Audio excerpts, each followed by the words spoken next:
Speaking about the situation of human rights worldwide, United Nations High Commissioner for Human Rights Michelle Bachelet spoke about Sri Lanka. In Sri Lanka, I'm concerned that the terrorist attacks 2 months ago have fueled increasing tensions.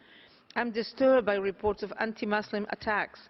Recent statements by some religious leaders inciting violence constitute worrying early warning indicators that should be addressed.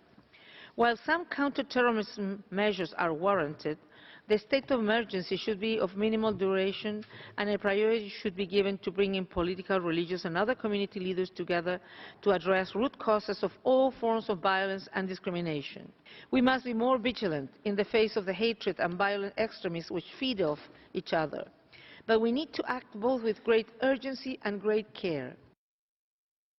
The United Nations would be better advised if their analytical skills revealed the true nature of the violence perpetrated following the April 21st attacks. Sri Lankans have been rising up against terrorism that threatens the peace prevalent on the island for nearly 10 years now. For instance, in terms of the terror perpetrated in Iraq, Syria and Libya, the United Nations was notably absent.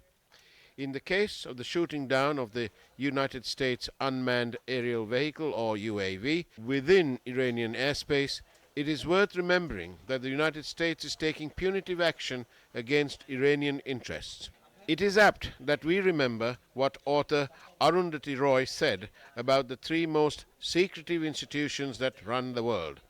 The three organizations were named as the International Monetary Fund, the World Bank and the World Trade Organization, all dominated by the United States, where the decisions are made in secret. The natural question arises if the UN is also attempting to become a member of this exclusive club in a desire to control nations they perceive to be vulnerable.